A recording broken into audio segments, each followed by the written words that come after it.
The morning after the wedding, Sylvie Crane woke up alone in a house that smelled like closed rooms and old paper, and the first thing she thought was not about her husband but about the window latch on the far wall, which was painted shut, and whether she could get it open before the air in the room finished going stale.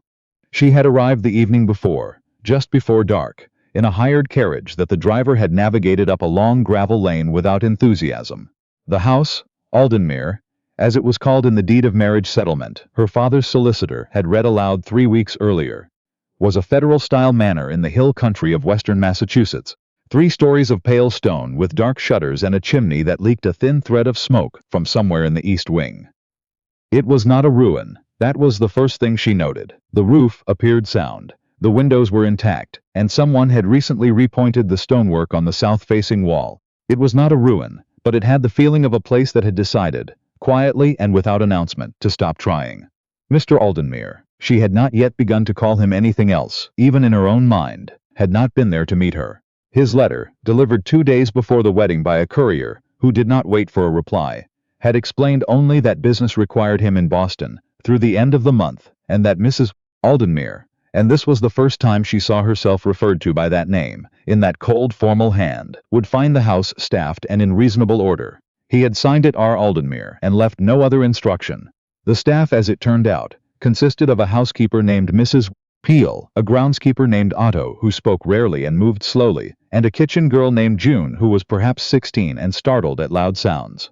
Mrs. Peel had met Sylvie at the door with the expression of someone who had been told to expect company but not told to be glad about it. She showed Sylvie to the master bedroom, informed her that supper would be cold, because there had not been enough coal to keep the range going, and wished her good night with the efficiency of a woman who had long since stopped wasting warmth on strangers.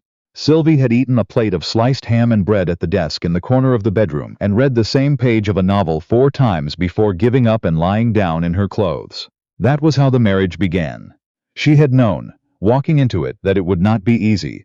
Her father had made no pretense of sentiment. The Cranes had money, had had money, until the textile mill in Brattleboro flooded in the spring of 1887, and took with it not only the building but the contracts, the equipment, and most of what her father had borrowed against the following season's output.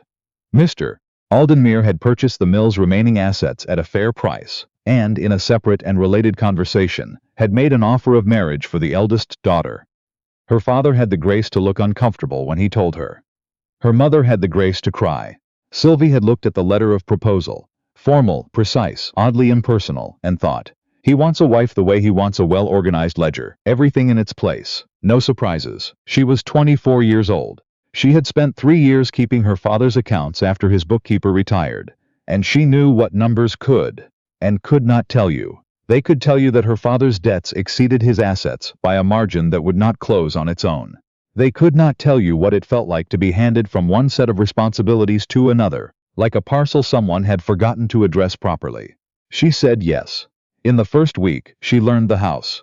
Not because she was told to, not because anyone suggested it, but because she had always found it easier to understand a problem when she could see its edges. And Aldenmere was, plainly, a problem. Mrs. Peel was not unhelpful. She was simply overwhelmed in ways she had not said aloud, perhaps because she was too proud to say them, or perhaps because she had stopped believing anyone would listen. The house had 12 rooms in regular use, and another 8 that were not. The furniture sheeted, the fireplaces cold, the air inside tasting of linen and thyme. The kitchen garden had gone to seed in the back half. The household accounts, which Mrs. Peel kept in a cloth-covered ledger that she produced with visible reluctance, showed a pattern of small economies layered on top of one another, like badly laid plaster. A little less here, a little less there, until what remained was a household running at the absolute minimum and pretending not to notice.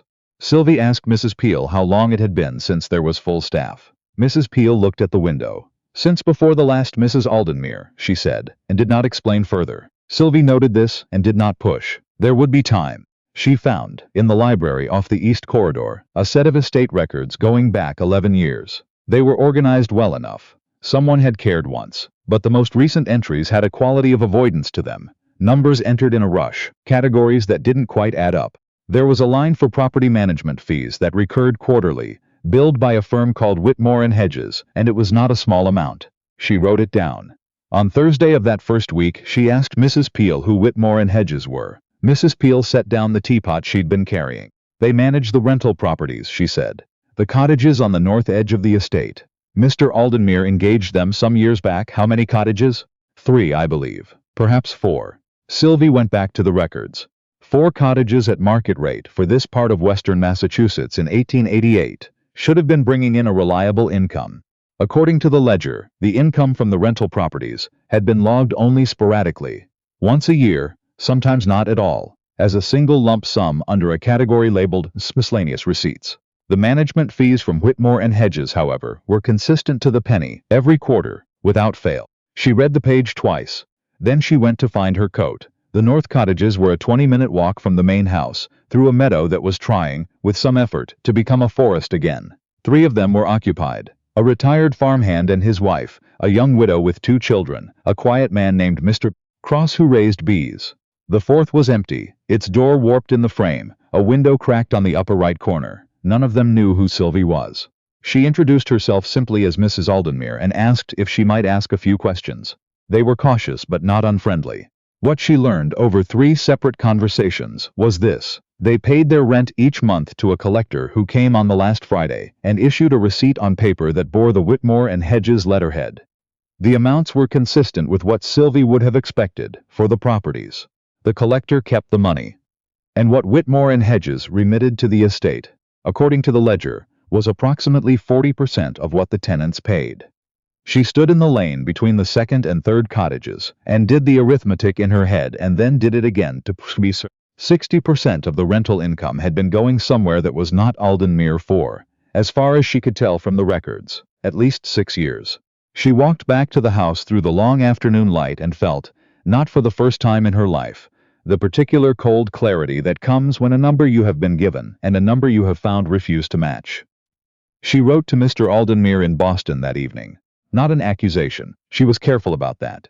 A letter of inquiry, formal and precise, in the way she had seen his own letters written. She had been reviewing the estate accounts in his absence, and wished to ask a few questions about the management arrangement with Whitmore and Hedges, specifically the quarterly fee structure relative to the rental income logged. She signed it S. Aldenmere, and handed it to Mrs. Peel to post. Then she went out to the kitchen garden with June, who it turned out had opinions about squash, and they spent 2 hours in the fading light pulling up what had died and talking about what might grow. The reply came 9 days later, and was shorter than she expected. The matter of Whitmore and Hedges is in hand. You need not concern yourself with the management accounts. R.A. She read it at breakfast, set it down, picked it up and read it again. In hand was not the same as under review. It was not the same as I have looked into this, and here is what I found. It was a door closing. Politely. In her face, she folded the letter and set it beside her coffee cup and ate her breakfast. Then she went to the library and continued reading. The 2nd month was harder than the 1st, though she would not have been able to say exactly why. The house itself had begun to improve. She had convinced Mrs. Peel to rehire a girl from the village to help with the laundry and the heavier cleaning, paid from a small reserve she'd found underspent in the housekeeping budget. And the kitchen garden was beginning to show actual results. The squash thriving, the late lettuces coming in. June had started singing while she worked, which Sylvie took as a good sign. But there was something in the silence of the house, in the absence of the man who owned it, that had started to take on a particular texture. She did not miss him. She did not know him well enough to miss him. But she was aware of his absence, the way you are aware of a piece of furniture that has been moved and left a mark on the floor. The shape of the missing thing was present even when the thing itself was not. She found, in the desk in the library, a photograph, not framed, not displayed, tucked into the back of the center drawer beneath a bundle of old correspondence. It showed a woman of perhaps 30, seated in the garden, that Sylvie could recognize as the South Terrace, her hands in her lap, her expression not quite smiling. On the back, in handwriting that was not Mr. Aldenmere's, someone had written Eleanor, August 1884. Sylvie put the photograph back exactly where she had found it and closed the drawer. She understood a little more after that, though she could not have said precisely what it was. She understood. In the 3rd week of the 2nd month, a man arrived from Boston. He presented himself at the front door with a card that read Mr. Silas Thorpe, Whitmore and Hedges, Proprietary Estate Management. Mrs. Peel brought the card to Sylvie in the garden, holding it at arm's length, with the air of someone delivering a trapped insect. Sylvie washed her hands at the pump and went in. Mr. Thorpe was a man of about 50. well-dressed in the way that suggested he was accustomed to rooms where that mattered, with the kind of easy confidence that comes from never having been seriously questioned. He stood in the front parlor with his hat in his hands and greeted her with the warmth of a man who assumed he was going to be liked. "Mrs. Aldenmere," he smiled. "I understand you've had some questions about our arrangement with the estate." "A few," Sylvie said. She did not offer him tea. He explained the arrangement as though she were someone who needed things explained slowly. A management fee structure, standard in the industry, the complexity of rural property oversight, the time and travel involved in collecting and processing rental payments from tenants who were not always reliable. He used the word liaison 4 times. Sylvie let him finish. Then she said, "The tenants told me they've been entirely reliable. The widow with the children has paid on the last Friday of every month for 3 years without missing once." A very small pause. "Well, there is always the administrative burden." "The administrative burden," Sylvie said, "accounts for a 60% retention of gross rental income." Mr. Thorpe looked at her with an expression that recalibrated itself in real time from charming to something else. "Mrs. Aldenmere, these arrangements were negotiated with Mr. Aldenmere himself, and I assure you, was there a contract?" "I beg your pardon?" "A written contract specifying the fee percentage. I've reviewed the estate records thoroughly, Mr. Thorpe, and I have not located one." He said, "There must be a copy somewhere, perhaps in Mr. Aldenmere's Boston office." Sylvie said she would ask Mr. Aldenmere to send it when he had a moment. Mr. Thorpe said that sounded perfectly reasonable, in a tone that suggested he did not find it reasonable at all. He left 20 minutes later. Sylvie stood at the window of the front parlor and watched his carriage go down the lane and thought, "He will write to Mr. Aldenmere before the week is out." She went back to the garden. The letter she received from Boston 2 weeks later was longer than the first. She did not read it in the house. She took it to the bench at the edge of the south terrace, where the old roses were putting out their last effort of the season, and sat down and unfolded it. He had written, she understood, with some difficulty. The sentences were carefully structured but had the quality of something that had been rewritten several times. He acknowledged that the situation with Whitmore and Hedges required review. He wrote, been remiss in not attending to the estate accounts in the past several years. He did not say why. He said that he intended to return to Aldenmere at the end of the month. At the very end of the letter, after the formal close, there was a postscript added in slightly different ink, as though it had been written after the rest, and then decided to include, "The question you asked in your first letter was the correct one. I should not have told you not to concern yourself." Sylvie read the postscript twice, then she folded the letter and held it in her lap for a moment and looked at the roses. He arrived on a Thursday. She knew from Mrs. Peel, who had known from Otto, who had seen the carriage coming up the long lane from the main road. Sylvie was in the kitchen with June when Mrs. Peel came in, slightly out of breath, to announce it. She set down the jar she was holding and straightened her apron and went through to the front hall. Mr. Aldenmere was standing in the entryway when she arrived. She had not seen him since the wedding, a ceremony that had lasted 40 minutes and consisted largely of them standing beside each other in a church while other people spoke. He was taller than she had remembered, or perhaps it was the light. He looked at the hall, at the floors that had been polished, at the arrangement of late dahlias on the console table, at the general quality of a house that had been breathed back into and knew it. Then he looked at her. "Mrs. Aldenmere," he said. "Mr. Aldenmere." There was a pause that was not quite awkward. "The house looks different," he said. "Yes," she said. "It's been cleaned." A faint thing moved across his expression that might have been the beginning of something. "I see that." She showed him through to the parlor, and Mrs. Peel brought tea, which Sylvie poured without making a ceremony of it, and they sat across from each other for the first time since they had been married and had a conversation. He told her, that first evening, about Eleanor. Not everything, not in sequence, but enough. A wife who had died of fever in the 3rd year of their marriage, in the summer of 1885. A grief that had not resolved itself cleanly. A period of years in which he had lived in Boston, and managed the estate from a distance, because returning to Aldenmere meant returning to every room where she had been. He said this carefully, as though he was not accustomed to saying it. Sylvie listened without interrupting. When he finished, she said, "That explains the accounts." He looked at her. "It's easier to let a man like Thorpe handle things," she said, "when you're not here to notice what he's doing, and harder to come back when coming back means looking at what you've let slide." A long silence. "Yes," he said. "That's accurate. He's been taking 60% for at least 6 years. I believe it started before that, but I can only verify the records I have. I know. Did you know before my letter? Another pause, more honest than the first. I suspected. I did not investigate. Sylvie looked at the window. I would like to handle it. With your permission.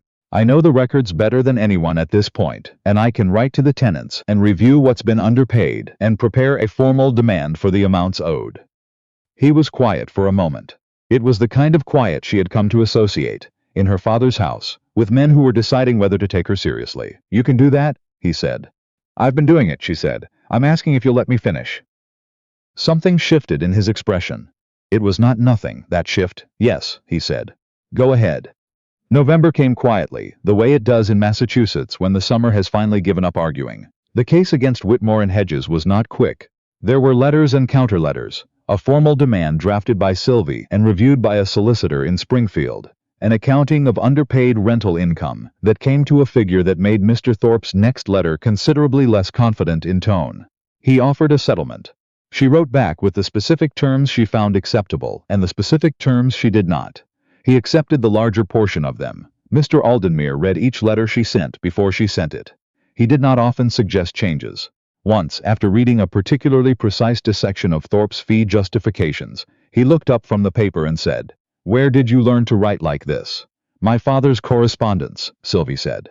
"He's not good with numbers. Someone had to be." He looked at her for a moment with an expression she didn't have a name for yet and went back to reading. The fourth cottage on the north edge of the estate, the empty one with the warped door and the cracked window, was repaired before the first snow. Otto did the structural work. Sylvie oversaw the budget for materials, which came in $22 under her estimate. The window was reglazed and the door rehung, and a small shed at the back was reinforced against winter. She did not have an immediate plan for the cottage, but it bothered her, an empty thing that had been left to go unused, and she found she did not want things at Aldenmere to stay empty when they didn't have to. Mr. Aldenmere walked out with her one Saturday to see the finished repairs. He stood in the doorway of the cottage for a moment without saying anything. "It's good work," he said finally. "Otto does good work," she said. "He just needs to know it's worth doing." They walked back through the meadow in the early afternoon light.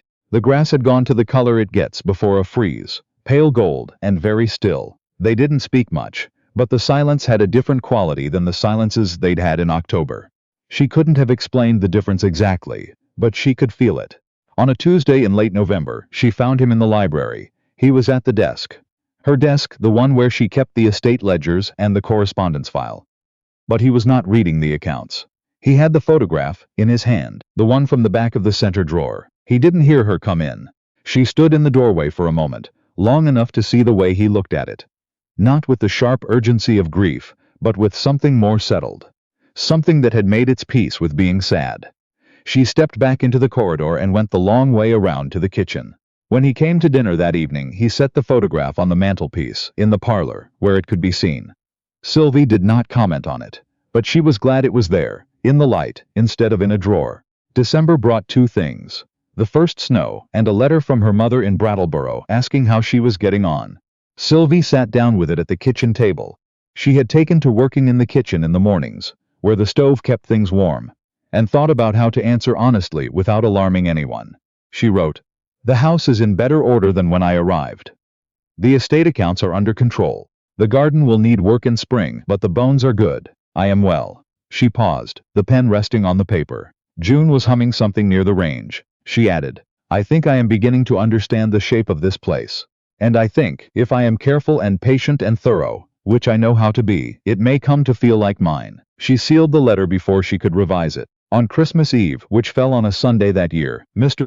Aldenmere came down to breakfast earlier than usual and found Sylvie at the kitchen table, with the spring planting ledger she'd been drawing up. What the kitchen garden could support. What would need to be purchased. What she could reasonably ask of June and perhaps a second girl if the first quarter accounts allowed. He poured himself coffee and sat down across from her without being asked. She looked up. "You're planting the garden," he said. "Spring planting," she said. "It takes more time than people think." He looked at the ledger, at the careful columns, the small notations in the margins. "May I see?"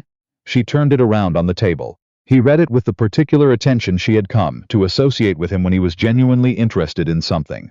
Quiet, unhurried, nothing performative about it. You've planned for lavender along the south wall, he said. Eleanor had roses there, she said. It was the first time she had used the name aloud. I thought I'd leave the roses and add lavender between. They can share the wall. He looked at her. It was a different look than the one she didn't have a name for.